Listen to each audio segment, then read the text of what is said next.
eu sou a Carol Nogueira e esse é o Item Mais da CNN. Mais uma semana de CPI, essas novidades fortaleceram a tese da CPI da pandemia de que havia mesmo um assessoramento paralelo, um gabinete informal que aconselhava o presidente da República. Então, disso, os integrantes da CPI, ao menos a maioria, não tem dúvidas. Realmente, o presidente recebia esse tipo de conselho. Mas o quanto isso impactou no cenário que vivemos hoje de pandemia, de coronavírus, com mais de 470 mil mortos? Assessoramento, gabinete, ministério paralelo. O primeiro relato de que o presidente Jair Bolsonaro criou um grupo à parte do governo para se aconselhar a respeito da condução da pandemia saiu da boca do ex-ministro da Saúde, Luiz Henrique Mandetta, que foi o primeiro a depor na CPI da pandemia. Testemunhei várias vezes reunião de ministros onde o filho do presidente, que é vereador no Rio de Janeiro, estava sentado atrás tomando as notas da reunião. Eles tinham constantemente reuniões com esses grupos dentro da presidência. O ministro da Saúde é um ministro que ele é convocado pelo presidente para conversar, ele é chamado para conversar, ele é chamado para prestar suas explicações. Eu tive dentro do Palácio do Planalto quando me fui informado, após uma reunião, que era para eu subir para o terceiro andar, porque tinha lá uma reunião de vários ministros e médicos que iam propor esse negócio de cloroquina, que nunca eu havia conhecido. Quer dizer, ele tinha um assessoramento paralelo. Desde então, os trabalhos da CPI avançaram e os relatos sobre a atuação desse grupo foram só crescendo. Mas se esse era um dos temas de investigação da CPI da pandemia, ele se tornou o grande tema nos últimos dias. Um dos motivos é que o jornal Metrópolis obteve um vídeo de uma reunião em setembro do ano passado, em que o presidente Jair Bolsonaro aparece com vários nomes apontados como integrantes do grupo. Na reunião, dezenas de pessoas sem máscara discutem o uso da hidroxicloroquina e questionam a confiabilidade das vacinas.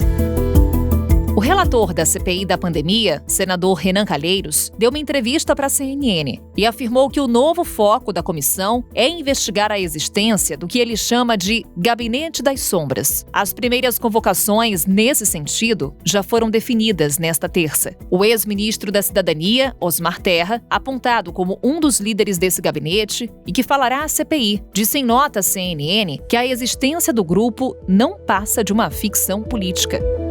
O ex-assessor da presidência, Arthur Weintraub, disse numa live que o gabinete nunca existiu, mas que ele prestava, sim, aconselhamento ao presidente sobre a pandemia. Então, quando se ouve aí na comissão parlamentar que eu organizei, eu não organizei gabinete, eu fazia contatos científicos e trazia as informações para o presidente. Nesse episódio do Item Mais, eu falo com o analista mais novo aqui da CNN, em tempos de casa, mas que está dando já um show ao vivo. Ainda não falei ao vivo com ele na tela da CNN. O que eu fiz? Conversei com a Paula, com o Diego, toda a equipe, com a Thaís, toda a nossa equipe do Item Mais e falei, não, quero conversar com ele. Gustavo Uribe, porque ele sabe tudo de política em Brasília. Uribe, que prazer falar com você, bem-vindo. Prazer meu falar contigo, Carol, e mais novo também de idade, viu? Só pra deixar claro. Opa! Não é só de empresa, não. Pronto, feita a propaganda completa, então, do Uribe. Uribe, que bom, super importante te ter aqui, porque esse é um assunto que está centralizando os trabalhos da CPI da pandemia. E daí vem muitas dúvidas com relação ao que seria esse chamado gabinete, aconselhamento paralelo. Então vamos começar pela primeira pergunta que vem à nossa cabeça. O que seria esse gabinete, aconselhamento, ministério paralelo? Inclusive, qual que é a terminologia que temos que usar? Renan Calheiros fala em gabinete das sombras. Conta pra gente, o que seria isso e como que a gente pode denominar aqui para pautar nossa conversa? O gabinete paralelo, ele surgiu pela primeira vez no depoimento do ex-ministro Luiz Henrique Mandetta ex-ministro da Saúde, na CPI da pandemia. Ele disse que havia uma estrutura no Palácio do Planalto que aconselhava o presidente Jair Bolsonaro sobre políticas e medidas contra o coronavírus que iam em desacordo com o Ministério da Saúde. Naquele depoimento, ele falou de uma estrutura, de algum grupo de conselho ao presidente. E foi ele, Luiz Henrique Mandetta, quem usou a palavra aconselhamento paralelo. No decorrer dos próximos depoimentos que foram feitos depois de Mandetta, se convencionou citar gabinete paralelo. É importante a gente dizer que essa terminologia, inclusive essa possibilidade de existência dessa estrutura, é usada pelo G7, que é o grupo de senadores independentes e de oposição. A tropa de choque governista e o Palácio do Planalto refutam a existência desse gabinete. Eles dizem que não existe, dizem que é uma peça de ficção política. Então ele surgiu no depoimento de Mandetta e virou uma das principais linhas de investigação da CPI da pandemia. Inicialmente, o campo majoritário, que são os independentes de oposição, ignoraram um pouco esse assunto, porque o foco era no presidente Jair Bolsonaro, ou seja, saber se o presidente foi relapso ou omisso na compra de insumos e vacinas. Só que apareceram fatos novos no decorrer da CPI da pandemia. E aí agora, para as próximas semanas, o gabinete paralelo se tornou o foco principal e a principal linha de investigação da CPI da pandemia, Carol. Uribe, tem um ponto que você traz pra gente que o governo nega a existência desse gabinete paralelo. Mas nos últimos dias acompanhamos alguns vídeos que passaram a circular. São 2 lives do Arthur Weintraub com o médico Luciano Dias Azevedo. Nesses vídeos, um foi feito em julho do ano passado e o outro em fevereiro deste ano. Eles mencionam um grupo de pessoas, centenas de pessoas, que estariam articulando sobre formas de estudo da pandemia, formular respostas com relação às dúvidas sobre o novo coronavírus. Qual que é o peso desses vídeos diante das afirmações da existência de um gabinete paralelo? Carol, tem muito peso. Tem tanto peso que nessa terça-feira, no depoimento de Marcelo Queiroga, atual ministro da Saúde, esse vídeo que você cita, desse grupo de médicos e especialistas em tratamento precoce, foi exibido para questionar a Marcelo Queiroga se esse grupo influenciou em políticas de combate ao coronavírus. O que une esse gabinete paralelo é a defesa do tratamento precoce, de medicamentos como hidroxicloroquina e ivermectina no tratamento contra o coronavírus. E aí nós temos a figura de alguns nomes. Um deles é a oncologista Nise Yamaguchi, que já prestou depoimento. Temos também o anestesista Luciano Dias Azevedo, que seria um dos defensores da distribuição do chamado kit Covid, que são esses medicamentos sem eficácia. E também o deputado federal Osmar Terra, que já foi cotado para o cargo de ministro da Saúde e que defende a hidroxicloroquina e fez previsões bastante otimistas no início da pandemia sobre o número de mortes pelo coronavírus. Dizia que seria muito menor do que foi, maioria das previsões equivocadas. Então este grupo, a desconfiança do G7 é que este grupo influenciou o presidente a defender esses medicamentos e a não adotar as políticas defendidas pelo Ministério da Saúde no combate ao coronavírus. Por isso que se transformou numa das linhas principais da comissão de inquérito, para saber se esse comportamento do presidente, que não iria de acordo com as regras e recomendações da Organização Mundial da Saúde, foram tomados por influência deste grupo ou o próprio presidente que adotou essa postura por livre e espontânea vontade. Uribe, alguns nomes que você trouxe pra gente. Nise Yamaguchi, o Luciano Dias Azevedo, Arthur Weintraub, Osmar Terra. Como você falou, a Nise já prestou depoimento na CPI da pandemia. Esses nomes que você nos relata e também outros nomes que fariam parte desse gabinete paralelo já estão na mira dos senadores? Estão na mira. Já dezenas de requerimentos de convocação. Osmar Terra, por exemplo, tem 3 requerimentos de convocação para a CPI da pandemia. Paulo Zanotto, que eu acabei não citando, mas relembrando agora, ele também é um dos nomes porque ele fazia parte deste grupo, ele é de São Paulo. Então, há dezenas de requerimentos de convocação. Inclusive, em relação à Nise, ela foi convidada a comparecer à comissão. Há uma diferença entre convite e convocação. Pois é. Vamos então nesse ponto. Qual que é a diferença do convite e convocação? O convite não obriga o depoente a comparecer. Ele pode recusar e ele não precisa prometer no início da sessão falar a verdade. A convocação, ele é obrigado a comparecer e no início da sessão ele faz uma promessa de que ele não irá mentir. E caso ele minta, há a possibilidade dos integrantes da comissão de inquérito aprovar um requerimento de prisão, ou seja, caso votado e aprovado, ele pode sair da comissão de inquérito preso. Mas há um ceticismo na comissão em relação a isso, porque essa prisão dura horas, porque é uma prisão, não há muitos elementos, enfim, para manter o depoente preso. É mais a simbologia do ato do depoente sair da sessão de inquérito preso.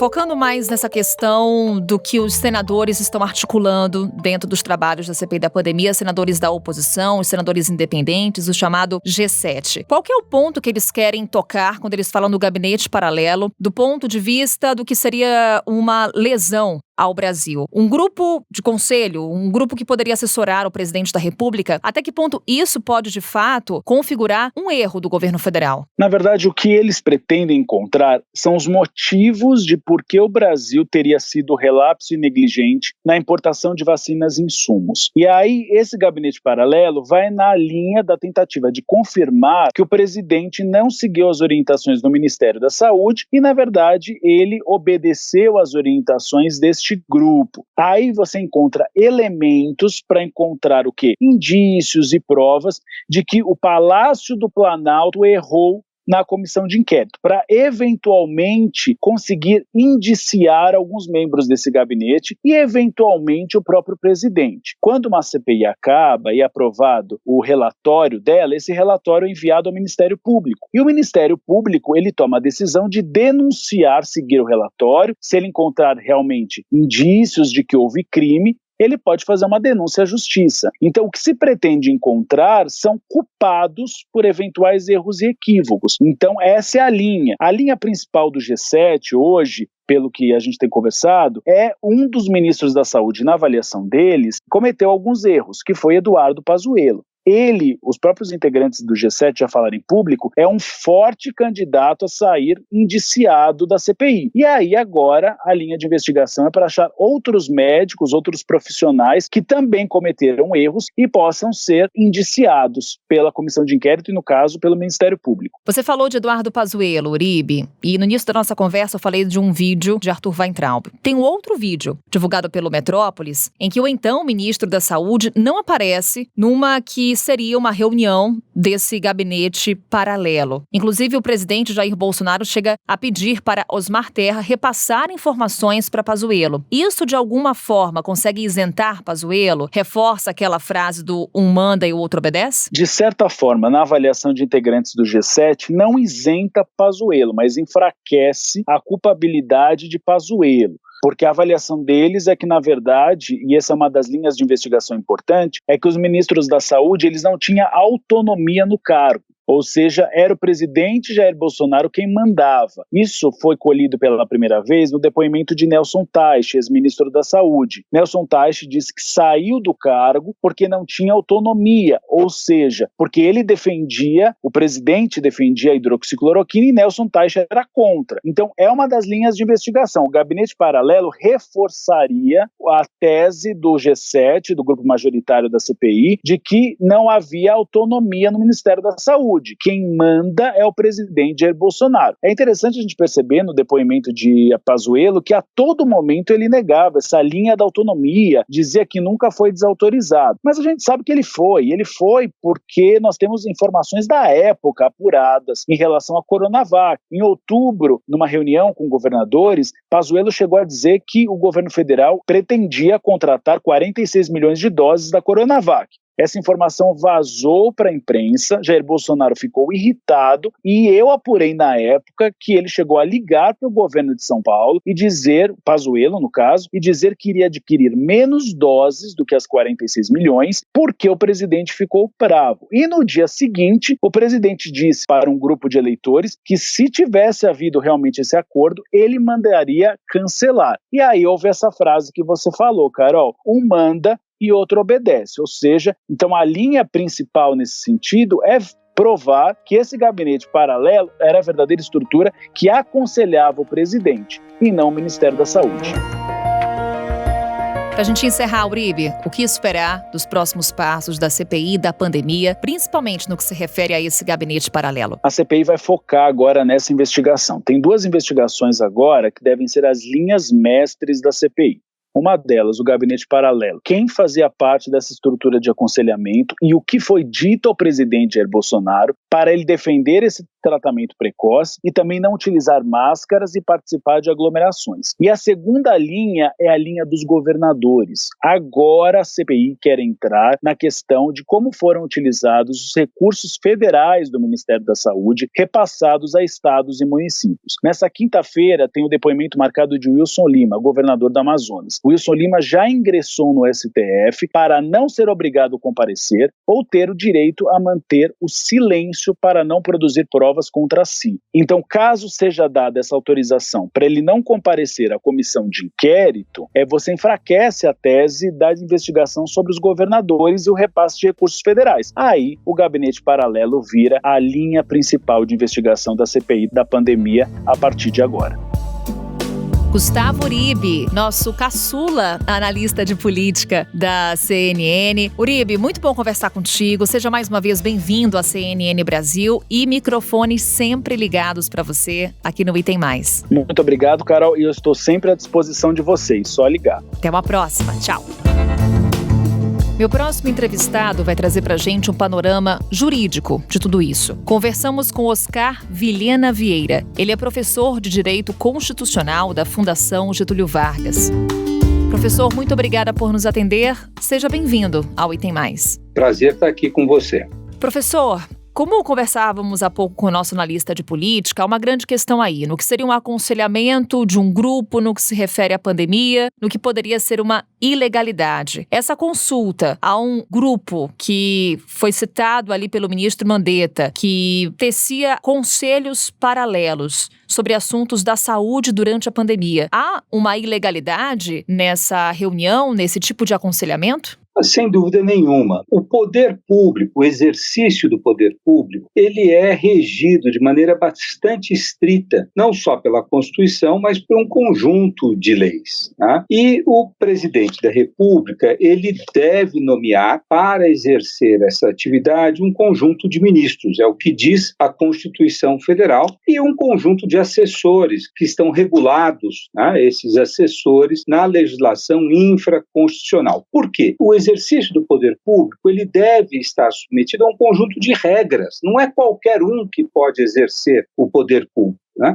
Ele tem que ser nomeado, os atos deles têm que estar previstos em lei, eles devem ser transparentes, eles têm que estar submetidos a um conjunto de princípios dispostos no artigo 37 da Constituição. Então, nós, como cidadãos, quando obedecemos uma decisão pública, ou quando uma decisão pública tem consequências sobre as nossas vidas, ela deve ser uma decisão pública legítima que decorre de um conjunto de procedimentos.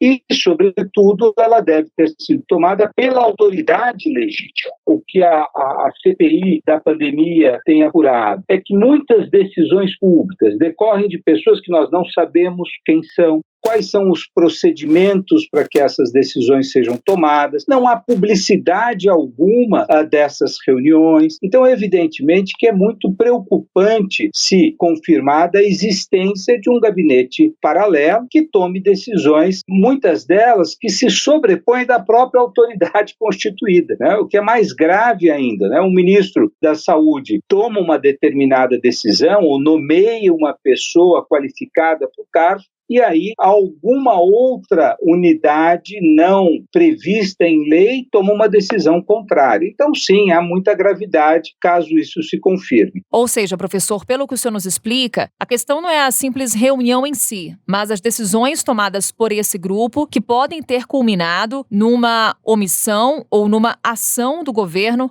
com base no que foi ali dito, no que foi aconselhado.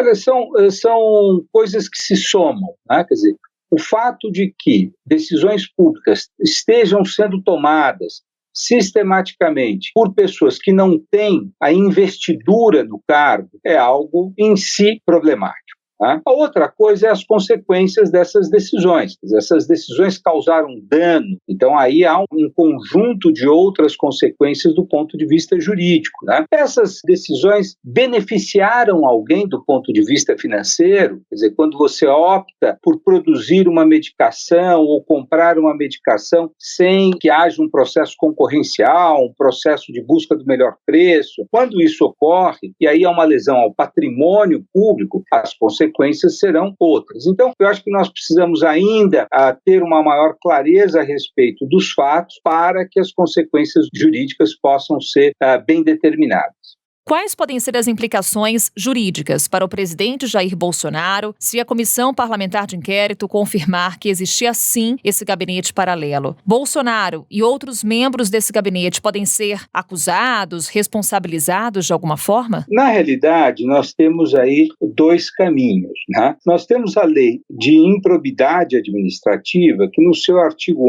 11 prevê esse tipo de conduta que se dá contrariamente aos princípios fundamentais da administração pública. Eles constituem, sim, um ato de improbidade administrativa e, portanto, pode haver uma apuração e uma condenação por improbidade administrativa com consequências que vão de multa, perda de cargo, suspensão de direitos políticos. Tá? Então, isso é uma previsão da lei de improbidade administrativa. Agora, evidentemente que nós também podemos pensar como uma afronta à Constituição no sentido de um delito de responsabilidade. Então, eu acho que nós temos que compreender melhor quais são os fatos, né? As provas têm que ser colocadas de maneira pública pela CPI para que as autoridades responsáveis pela aplicação da lei possam, então, capitular num dispositivo específico. Mas, sem dúvida nenhuma, aquele que se demonstra mais claro é a improbidade administrativa.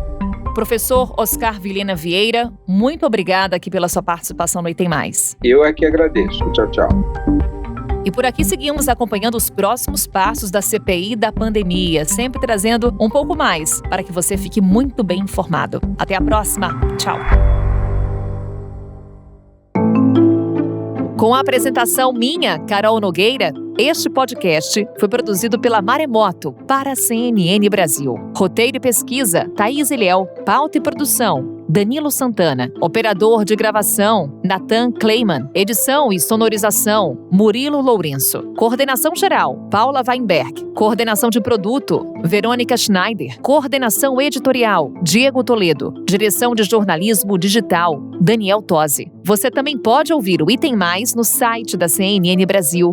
E aproveite para conhecer os nossos outros programas em áudio. Acesse cnnbrasil.com.br/podcasts.